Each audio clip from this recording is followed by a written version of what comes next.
আসসালামু আলাইকুম। আসাম ফিছ হত্যাৰ পৰা মই ফাৰুক আব্দুল্লাহ সকলো দৰ্শকক স্বাগতম জনাই আমাৰ আজিৰ ভিডিঅ'খন আৰম্ভ কৰিব বিচাৰিছোঁ। আজিৰ আমাৰ ভিডিঅ'খনৰ মূল টপিক হ'ব একেবাৰে সহজ হিচাপত আমি ফাৰ্মিং কৰিব পাৰিম। আপুনি নাভাবি পেলাই অকণমান গভীৰভাৱে আমাৰ চিন্তা কৰিব লাগিব। সেই বিষয়ে আমি কিছুমান কথা আমি আপোনালোকৰ আগত আজি উপস্থাপন কৰিম আৰু সেই কথাৰ ভিতৰত আমাৰ মানে 8টা বিষয় থাকিব। এই 8টা বিষয় যদি আমি ভালকৈ পৰিপূৰ্ণ হিচাপে আমি ফ'ল' কৰিব পাৰোঁ তেতিয়াহ'লে আমাৰ শিঙি মাছৰ ফাৰ্মিং 100% হ'ব বুলি মই আশা কৰোঁ। আজি যিটো ভিডিঅ' হ'ব এই ভিডিঅ'খন মানে বেছিকৈ মাছ কেনেকৈ ফাৰ্মিং কৰিব পাৰি, মানে অধিক হাই ডেনচিটি যাতে মাছৰ ফাৰ্মিং কৰিব পাৰি। 1 বিঘা পুখুৰীত কমচে কম 3 লাখ মাছৰ পোনা দি পেলাই মাছৰ ফাৰ্মিং কৰিব পৰাকৈ এটা আমাৰ আজিৰ প্ৰচেছ। ভিডিঅ'খন আপোনালোকে A to Z ফাৰ্ষ্টৰ পৰা লাষ্টলৈ চাই থাকিব। বলক আমি ভিডিঅ'খন আৰম্ভ কৰোঁ।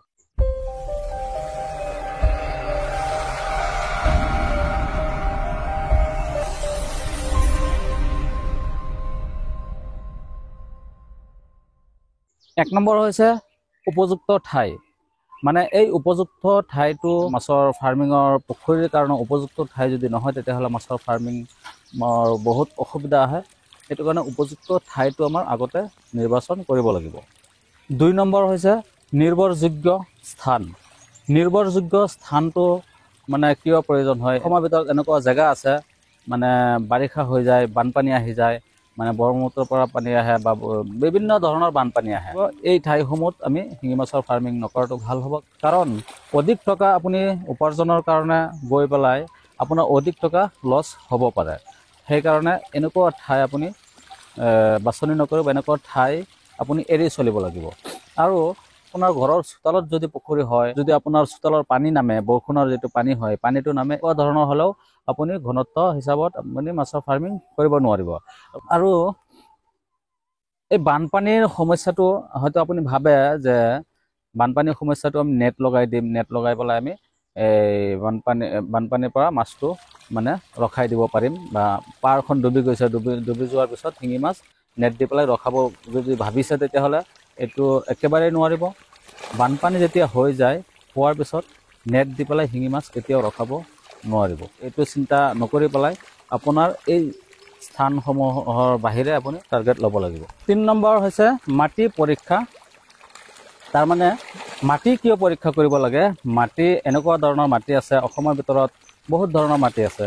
ৰঙা মাটি আছে, আপোনাৰ ক'লা মাটি আছে, আপোনাৰ লিকটীয়া মাটি আছে, আলতীয়া মাটি আছে, বহুত ধৰণৰ মাটি আছে। ইয়াৰ ভিতৰত কি ধৰণৰ মাটি হ'লে শিঙি মাছৰ ফাৰ্মিং বেছি ভাল হয়? শিঙি মাছৰ কাৰণে চবতকৈ ভাল মাটি হৈছে বালি আৰু মাটি মিক্স থকা মাটি, মানে আধা বালি আধা মাটি। এনেকুৱা ধৰণৰ মাটি যদি হয় তেতিয়াহ'লে শিঙি মাছৰ কাৰণে বহুত বেছি ভাল। আৰু এই ধৰণৰ মাটি যদি আপোনাৰ স্থানত নাই তেতিয়াহ'লে আপোনাৰ লিকটীয়া মাটি হয়, মানে পিছল মাটি, এই মাটিটো আপুনি ফাৰ্মিং কৰিব পাৰিব।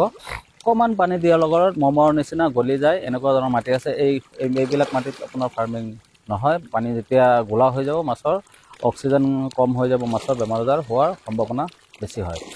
লিকটীয়া মাটিত 100% নহ'লেও 80% আপুনি ফাৰ্মিং কৰিব পাৰিব। কিন্তু চবতকৈ বেছি ভাল হৈছে বালি মাটি। বালি আৰু আপোনাৰ ক'লা মাটি যিটো হয়, মাটি আৰু বালি দুটা মিক্স থাকিলে বহুত বেছি ভাল। 4 নম্বৰ হৈছে পানী পৰীক্ষা। মানে যিটো আপোনাৰ বৰিং হ'ব, এই বৰিঙৰ পানীটো পৰীক্ষা কৰিব লাগিব।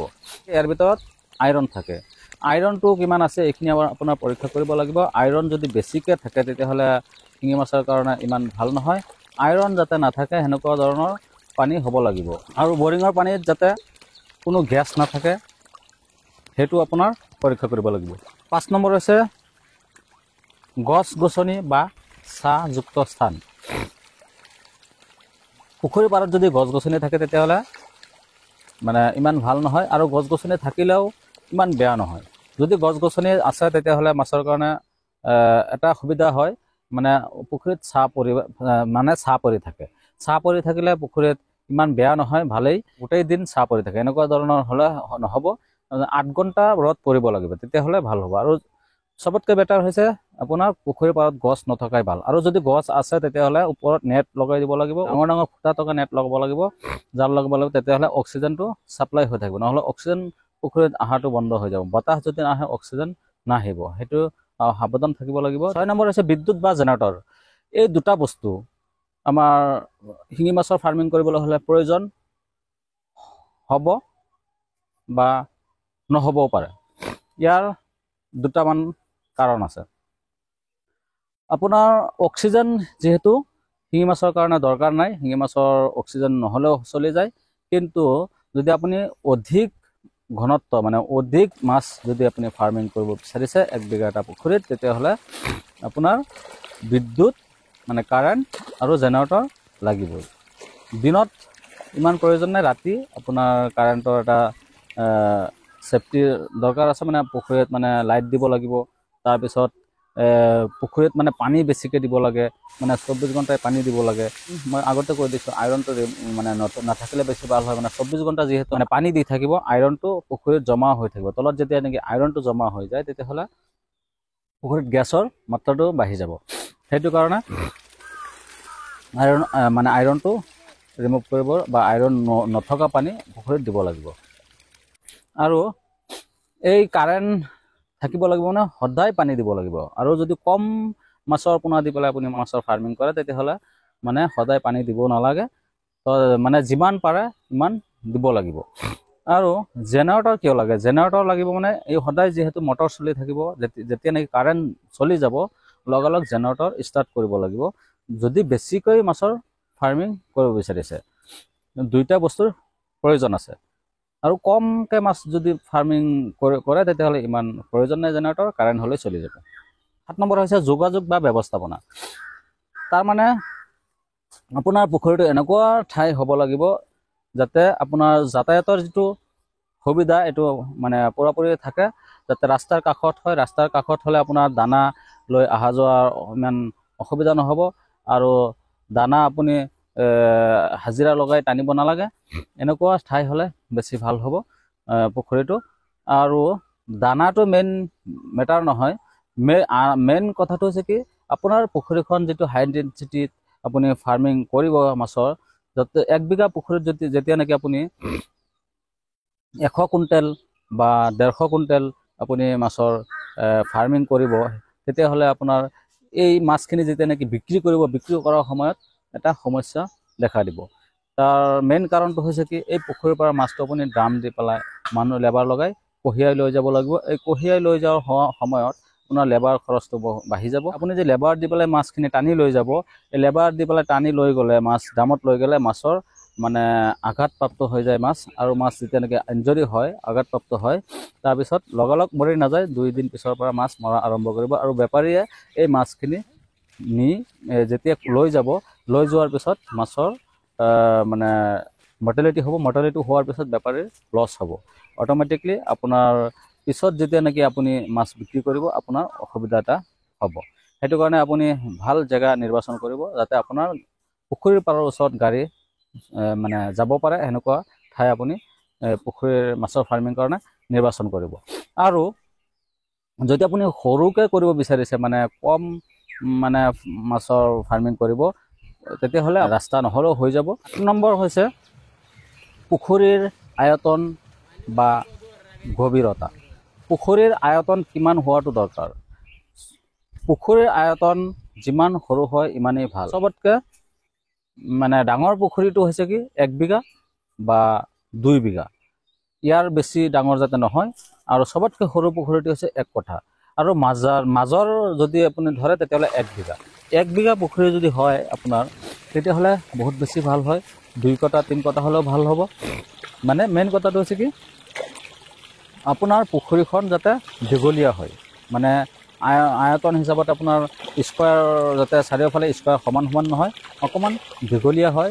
দীঘলীয়া হোৱাৰ মেইন কাৰণটো হৈছে অকণমান ডাঙৰ পুখুৰী যদি হয়, 1 বিঘা বা 1.5 বিঘা 2 বিঘা পুখুৰী হয়, অকণমান দীঘলীয়া টাইপৰ হ'লে মানে এটা চাইডে যদি আপুনি দানা দি যায়, যাতে আপুনি দানাটো দলিয়াই দি যাতে পুখুৰীৰ মাজলৈ যায়। আৰু সেইটো ছাইডত যদি এনেকৈ দানাটো দলিয়াই দিব, যাতে সেইটো ছাইডৰ পৰা মাজলৈ আহে দানাটো, তেতিয়াহে মাছৰ গ্ৰ'থ আপোনাৰ একে সমান হ'ব। আৰু যদি পুখুৰীখন আয়তন হিচাপত যদি স্কোৱাৰ মানে চাৰিওফালে সমান হয়, তেতিয়াহ'লে কি হ'ব, দানাটো মাজলৈ আপুনি দিব নোৱাৰিব। এই দানা যেতিয়া নেকি মাজলৈ দিব নোৱাৰিব, তেতিয়াহ'লে মাছ সৰু ডাঙৰ হোৱাৰ সম্ভাৱনা থাকে।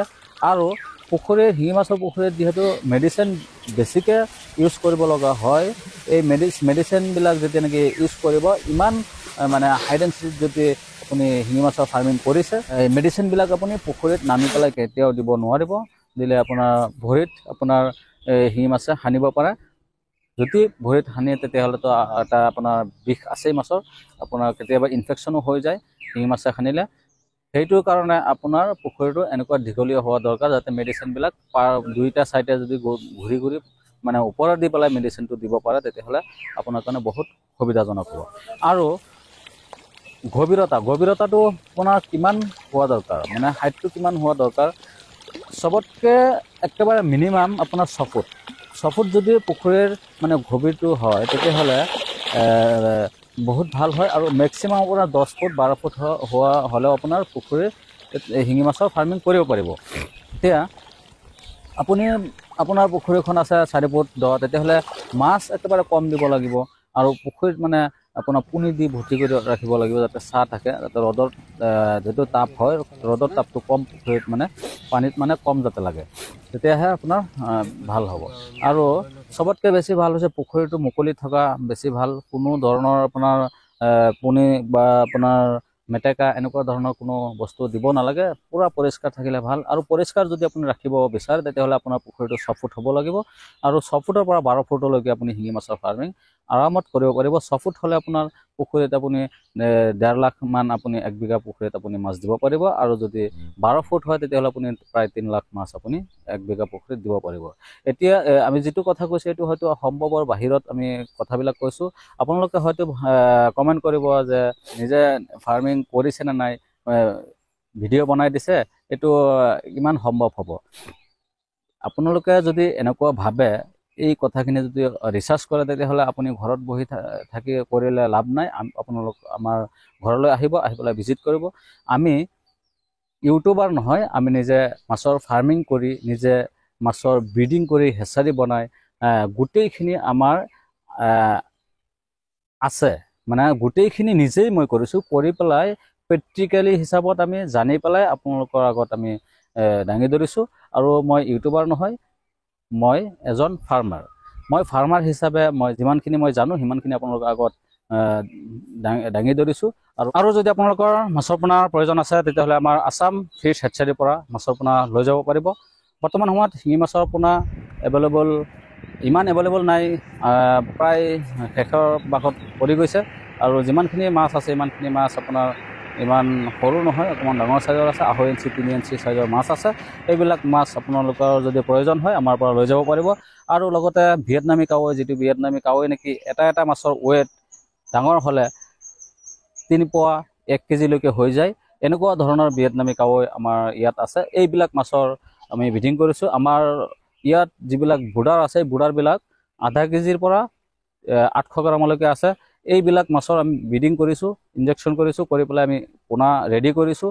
এই পোনাবিলাক আপোনালোকে এই 15 দিনৰ ভিতৰত যদি আপোনালোকে যোগাযোগ কৰে, তেতিয়াহ'লে এই কাৱৈ মাছৰ পোনা লৈ যাব পাৰিব। আপোনাৰ হিউজ পৰিমাণ যদি কোৱান্টিটি দৰকাৰ হয়, তেতিয়াহ'লে আমাৰ লগত যোগাযোগ কৰিব। আমি আপোনালোকক ডেলিভাৰী দিয়াৰো এটা সুবিধা ৰাখিছোঁ। আপোনালোকে ফোন কৰক। এই ভিডিঅ'ৰ স্ক্ৰীণত ফোন নম্বৰটো দিয়া হৈছে। আপোনালোকৰ যদি আমাৰ এই আজিৰ ভিডিঅ'খন চাই ভাল লাগিছে, তেতিয়াহ'লে লাইক শ্বেয়াৰ সকলোখিনি কৰি ৰাখিব। আমি আজি আপোনালোকৰ পৰা বিদায় লৈছোঁ। জয় আই অসম, খুদা হাফিজ।